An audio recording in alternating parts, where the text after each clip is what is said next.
A Cold Night for Crying by Milton Lesser. Narrated by Elaine Hidayat. It's much easier to believe than disbelieve, whether it's a truth or untruth, when you have to, and when the brain and body are weak. The snow sifted silently down, clouds of white confetti in the glare of the street lamps, mantling the street with white, spilling softly from laden, wind-stirred branches, drifting with the wind and embanking the scars and stumps of buildings that remained of what had been the city. Mr. Friedlander trudged across the wide, quiet avenues, his bare, balding head burrowed low in his tattered collar for warmth, chin against chest, wet feet numb and stinging with cold inside his torn overshoes, which could not be replaced until next winter, and then only if the Karadi did not decrease the clothing ration still further. All the way home, he conjured fantasies from the white, multi-shaped exhalations of his breath. Here it was the smoke of a good Havana-rolled cigar, and there the warm hissing steam from a radiator valve, and later the magic carpet clouds from the funnel of an ocean liner that might take him too far, warm places the Karadi had not reached. Almost he thought he heard the great sonorous drone of the ship's whistle, but it was the toot of an automobile horn as the sleek vehicle came skidding around a corner, almost running down Mr. Friedlander before it disappeared in the swirling flurries of snow. He thought if he followed the tire tracks before the snow could cover them, he would discover in which section of the city this particular Karadi lived. But he shook his fist instead, knowing the gesture would bring, at worst, a reprimand. In the dim hallway of his tenement, smelling pungently of cabbage and turnips, and from somewhere way in back the faint, unmistakable aroma of beef, Mr. Friedlander shook the snow from his coat and stamped his numb feet before he climbed the 3 dark flights to his apartment. At each landing, he would pause and look with longing and resentment at the door of the unused elevator shaft, then shrug and wonder why the Karadi had denied man even this simple luxury. On the floor below his own, Mr. Friedlander heard the unmistakable crackling sound of a short-wave radio receiver. The fools! He wasn't going to talk. He lost no love on the Karadi.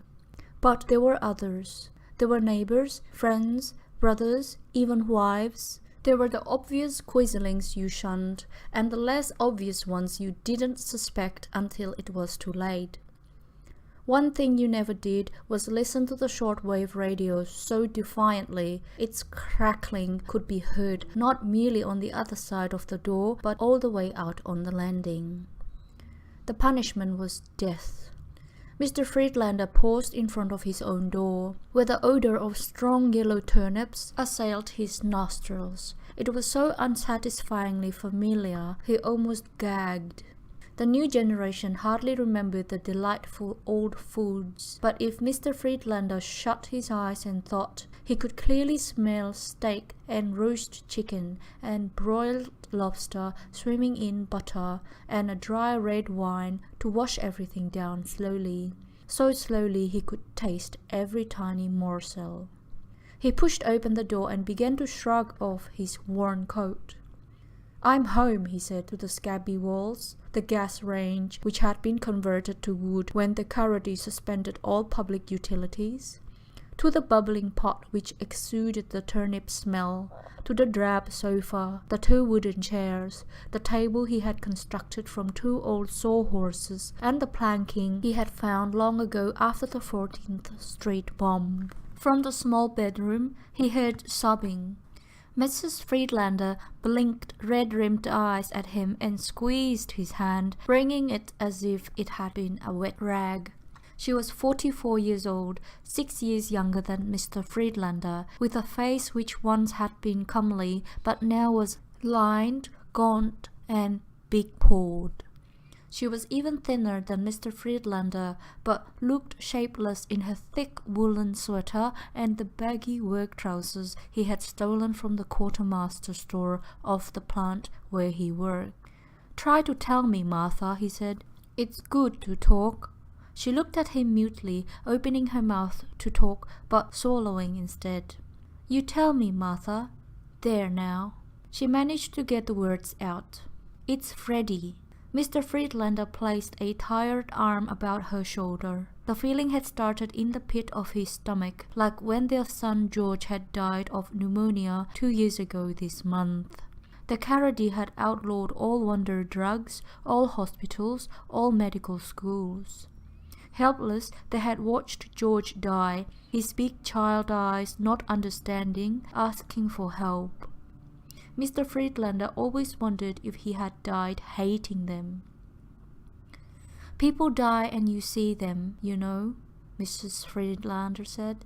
"They are sick and you can't do anything but try to nurse them anyway. Or the big Carrady cars run them down and you see the broken body. You see them, alive, then dead. It's hard, so hard you want to stop living too. But there's God, and God shows you they're dead and you have the memories, all the sweet ones. You know they're dead because you see them dying. You can forget. In time, you forget. You have to forget because otherwise you don't want to live. But you, hold me tight." Mr. Friedlander patted her hair awkwardly. The Carrady not only condoned but encouraged displays of simple emotion, and for that reason Mr. Friedlander tried to avoid them. "What are you trying to tell me?" he asked. Freddie, his plane was shot down over the mountains, they told me. Freddie is dead, Freddie." Mr. Friedlander stopped patting his wife's hair, stopped stroking the tangles into a smooth glossiness.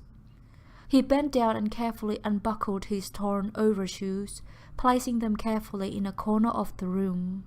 Then he walked to the window and stared out at the snow sparkling in wind-blown puffs under the street lamp, which remained only because the Carrady liked to drive their confiscated autos at night. "What are you saying?" he asked his wife. "Just because they tell us Freddie is dead? Stop it! Don't say that. Freddie is dead because they tell us that's no reason to believe. How can we believe? We saw Freddie alive, but now they tell us Freddie is dead, far away 2,000 miles, over the mountains. Did we see him die? He's dead. Oh, he's dead. But we'll never learn to live with it, don't you see? How can we believe? How can we know? We saw him alive. Now he's dead." Freddie was flying a Carrady plane against the last strongholds of free man in the Rocky Mountains. Not because Freddie had wanted to pilot the Dart Swift craft particularly, but because they had made him. The Carrady announced their own human losses readily, almost as if they took great pleasure in the impressive figures. "They told you this?" Mr. Friedlander asked. "That Freddie's plane was shot down, that he's assumed dead. You saw nothing in writing? They sent a man. You knew him?" "No. He wore good clothing. He drove up in a sleek Carrady car. Quisling. Freddie died a hero's death," he said, "against the rebels." "Rebels? Trying to preserve their own freedom?" "Freedom which we lost because the bombed cities could not survive." "I only know what the man told me, but how can we? How? All my life, always, forever, I will be praying and waiting for Freddie to walk in, right behind you, through that door. We never saw him die. They should at least send something, some proof, anything to make me understand he's dead." Mr. Friedlander had been thinking the same thing. If you loved someone, your son, all his life, and then a stranger came and said he was dead, you could forget the stranger came and go on thinking of that someone, your son, alive and not dead, but too busy to come and see you, eating the food you could only dream about, sleeping in a warm bed in some clean place far away. Only it was like the cat he once had read about. You took the cat and gave it food, catnip, but every time it ate, you also fed it electricity, a shock. It wanted to eat, but it was afraid of the electricity, the shock. It starved to death, screeching from hunger in a room full of food. If that was what the Karadi wanted, he would say Freddy was dead. He would believe and laugh every time he saw them because they thought he was screeching from hunger in a room full of food. "Stop it," Mr. Friedlander told his wife. "You stop that. If they say so, then Freddy is dead. We must put an announcement in the Karadi newspaper and make plans for a funeral. In all this snow, it's so cold anyway." Mrs. Friedlander walked to the stove and stirred the bubbling turnip water. "You come and eat your supper," she said. "We'll talk about Freddy later." "There's nothing to talk about, only the funeral. Maybe he was lying, the stranger." "Stop that. It's what they want. They want us to be animals. They want us never to know. Always doubting. Always clean in dirty places. Working hard, using all our energy to be only a little better than animals. Every time you see a Karadi, you won't hate him. You'll think maybe he's going to tell you some good news about Freddy. It was all a mistake. They want that too. They feed on our sorrow and despair and confusion.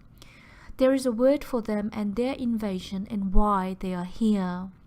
They don't need us, our resources. They feed on what we feel. They are a sadistic fungi."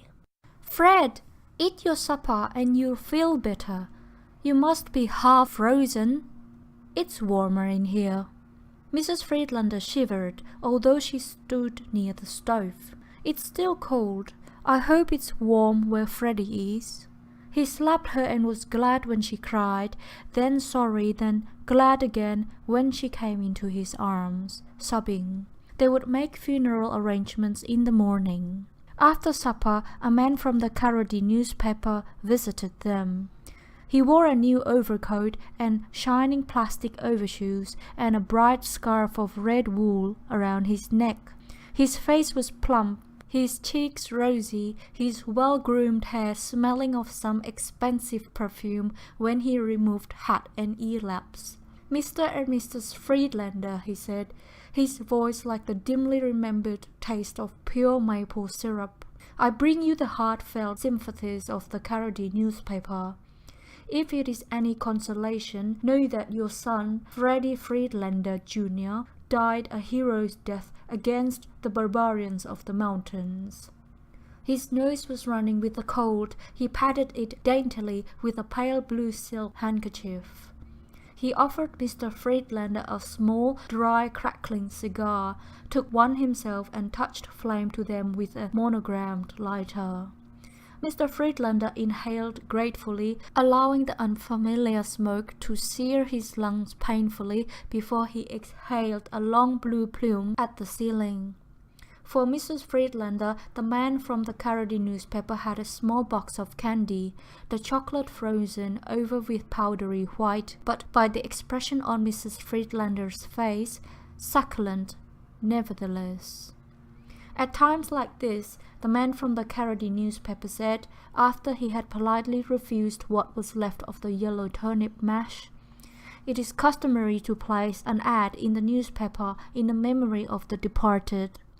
The cost in such cases is quite reasonable, benevolent you might say, 7 days of overtime for Mr. Friedlander."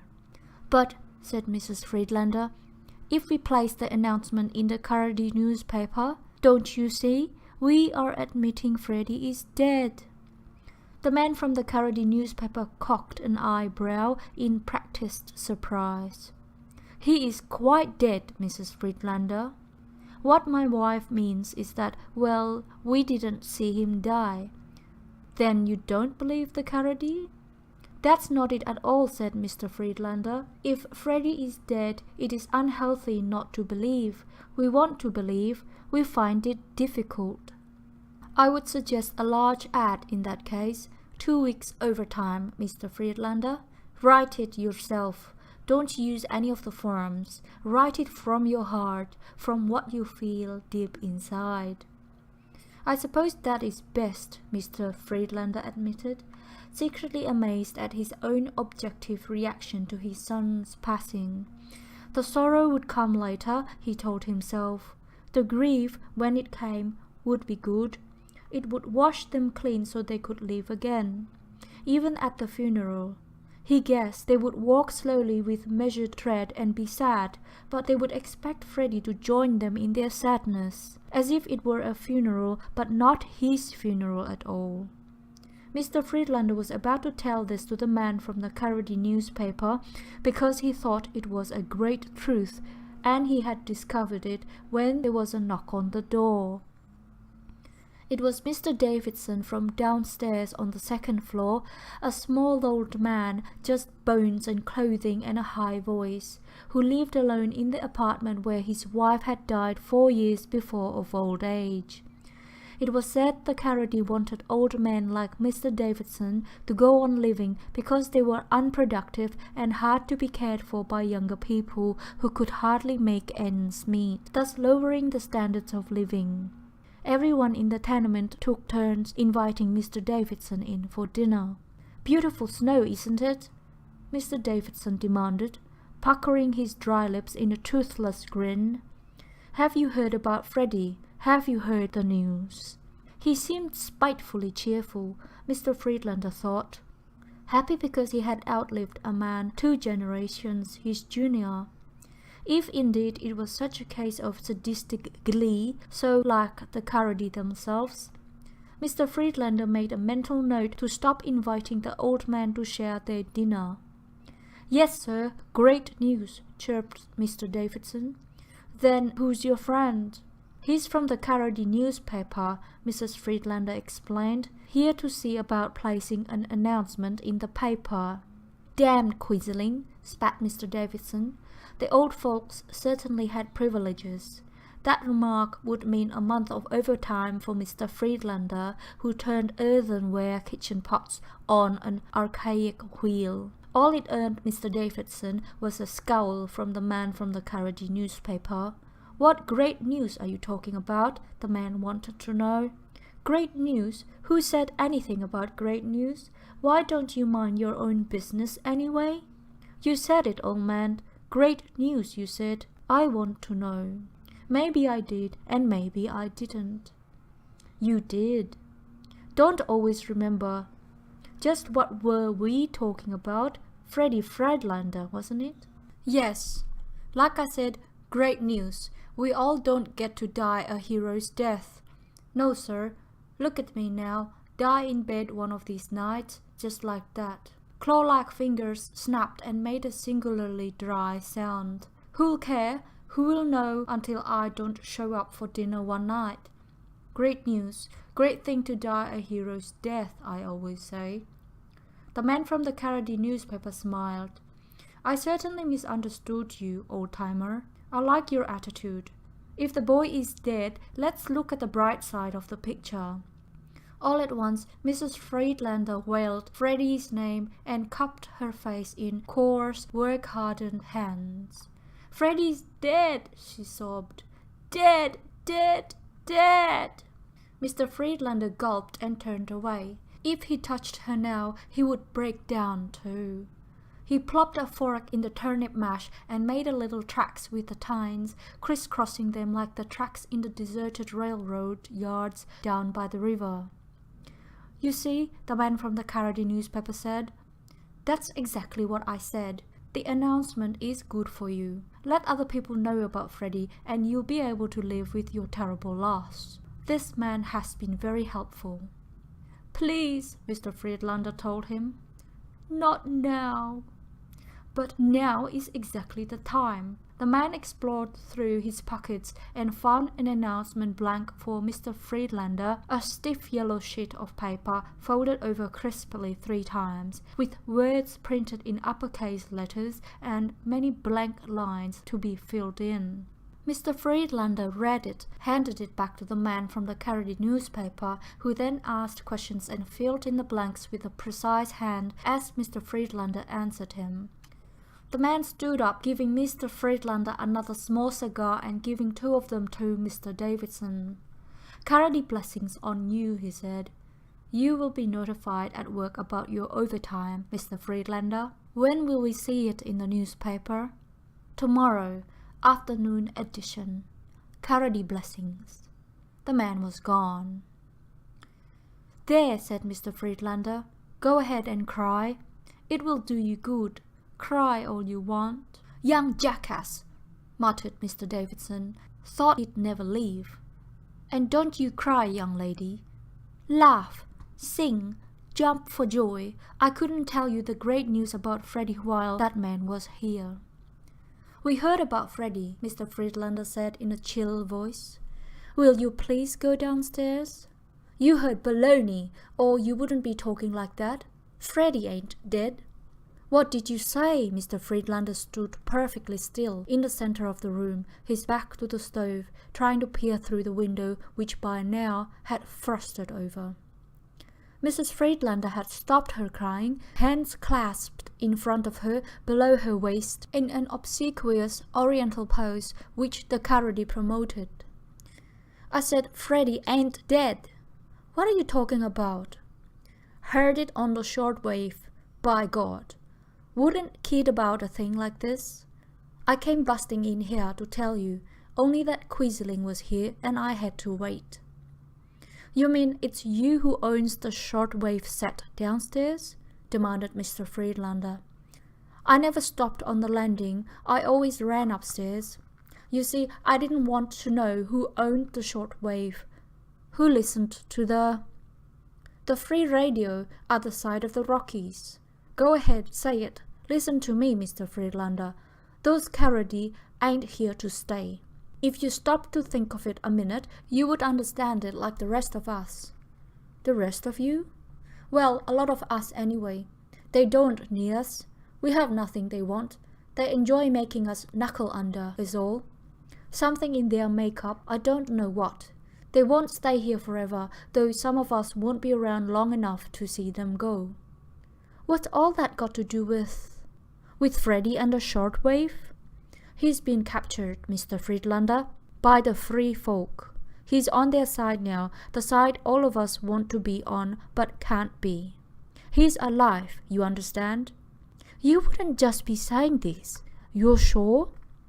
"Wouldn't you trust the word of your own people, the people who saw him come down by parachute, who took him in, got his name and beamed it back here so you, his folks, wouldn't have to worry none? Well, wouldn't you?" "Yes," Mrs. Friedlander cried in a tremulous voice. "Oh, yes." "Sensible girl," said Mr. Davidson.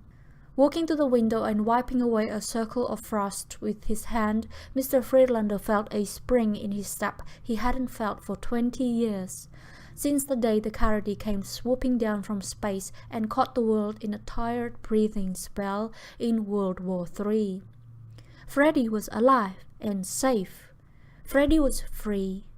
He must tell everyone. He must shout it now to all the neighbors and shout it again at work tomorrow, and withdraw his announcement from the Carody newspaper and 100 other things. He lifted the warped window with cardboard, replacing 2 of the shattered panes, and breathed in the crisp, cold night air.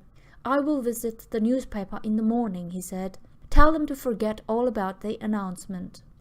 He turned around and faced his wife and Mr. Davidson. "What are you crying for? Stop crying. I'm so happy, Fred. Maybe I can get down to the newspaper now and see their night men." "Hold on there," Mr. Davidson said. "Are you crazy or something, young fella? Want to fit the noose around my neck yourself? Not just me, but all the others. Think I'm the only one? There's Mr. and Mrs. Peters, and the Schwartz, the McDonalds, the Kopacks. You're just slow catching on, that's all." "You mean they all have shortwaves, all those people?" "That's exactly what I mean. We have to find freedom our own way. Oh, we conform. We cry when we are supposed to and laugh.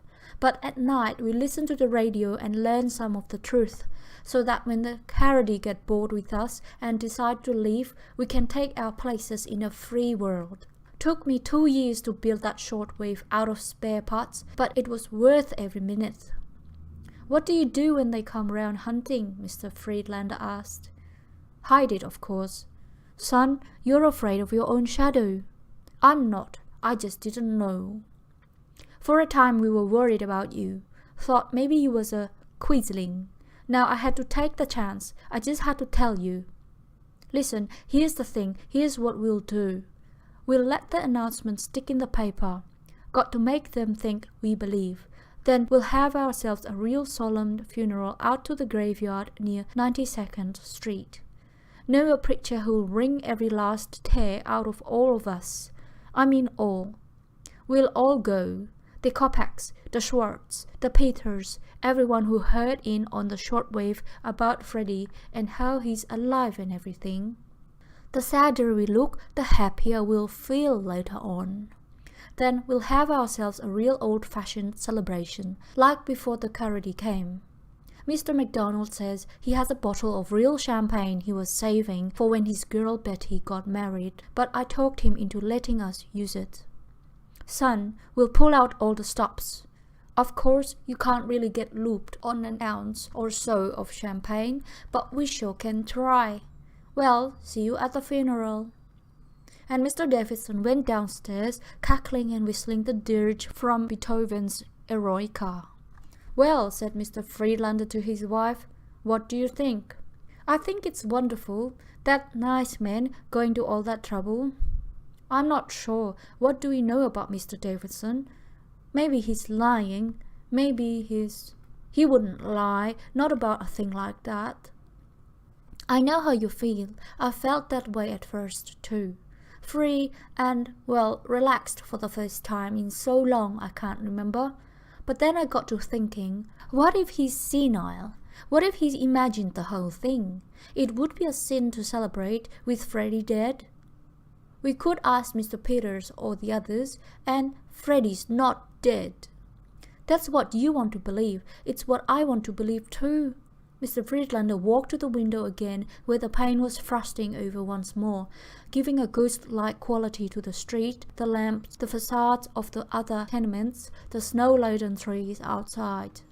He wanted to believe, but he had wanted to believe in his youth that the killing war would one day end. When it did, the Carody had come with talk of peace, although with their invisible weapons they had disarmed all the world's armies and, instead of rebuilding, had made a shambles of our civilization. Every day the Carody told lies and told you to believe, and planted spies to see that you did, and visited you at the unexpected moments to see that you conformed, and trained your children to fight against free people who they said were your enemies, and gave extra clothing rations to a spy, to a believer, to a man in the Carody image. We can't ask the others, Mr. Friedlander said. What if Mr. Davidson was lying or making it all up? You can't go around talking about the shortwaves and things. It isn't safe. We have to know. Do you want to be turned in as an undesirable? Is that what you want? We already know. The Carody told us. The more he spoke, the easier it was to convince himself. You couldn't live with doubt. The Carody fostered doubt and taught you that you had to avoid it. You had to know. This is so, this is not so. If this other thing may or may not be so, I don't want to talk about it. Alternative A or Alternative B. Simple, concise. What did old Mr. Davidson know, anyway? Listening to his subversive radio? Why should the barbarians in the mountains tell the truth any more than the Carody or their agents? The barbarians are our enemies. It's propaganda. Maybe Mr. Davidson is a saboteur for them. Is that clear? Mr. Friedlander demanded. Is that quite clear? Cry if you want. Freddie is dead. Freddie is dead. Dead. You can't believe all the wild stories you hear. Mrs. Friedlander was smiling at him through her tears, wiping them away, assuming again the oriental pose. You believe what you want, she said.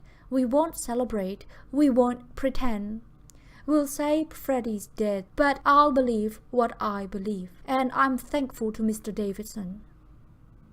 So you can live in doubt all the rest of your life? For that you're thankful? I'm thankful for a crumb when I expected nothing. Where are you going? Mr. Friedlander was buckling his own worn overcoat and forcing his shoes into wet overshoes. Out for a walk, he said. I want to think. It's a cold night. I don't care. Outside, with the snow still falling, drifting down in unhurried silence, he found himself hating Mr. Davidson. The man should have minded his own business. Old meddler. He was a menace to the community too. Whose side was he on anyway? A senile old man? An agent provocateur for the barbarians in the western mountains? Was his self-appointed mission in life to see to it that people like poor Mrs. Friedlander never knew another moment of peace all the rest of their lives? The shortwave radio? All lies. It had to be lies. If it were not lies, you could understand nothing. Black is white or white is black. Everyone saying something else. You don't know. You never know. He didn't want to start any trouble. He wasn't looking for trouble.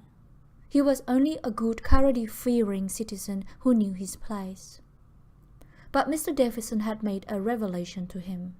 If all those people Mr. Davidson had named, chuckling over each name, taking secret delight in each one as if he, the patriarch of the tenement, had converted them, one at a time or in groups, into clandestine outlaws, if all those people were subversive, thought Mr. Friedlander, why should he suffer along with them? Was it fair that he received the same inadequate food, the same squalid lodging, the same menial jobs to perform? He knew his place. But they had told him about Freddie, or Mr. Davidson, their spokesman had, and he owed them something for that, for the one brief moment in which they had shoved back the snow, the grim cold winter, the bleak building, and the smell of turnips, as a curtain, and revealed his own youth to him, sparkling with hope, with promise, with a life unfulfilled. No, even that had been unkind. Premeditated, his loss would be all the more unpleasant for it. And Mrs. Friedlander's. They'd sealed her in half-mourning, half-hoping future. They had ruined her whole life. He'd have to move, of course, with his wife, but perhaps they would earn the right to a better neighborhood. He walked up the 6 snow-covered steps to the police station, went inside, sat down and started telling the uniformed figure at the desk about the subversives in his building who owned shortwave radios, starting with Mr. Davidson and going right on down the list. He hoped the Carody would come and take them away before the funeral. A Cold Night for Crying by Milton Lesser.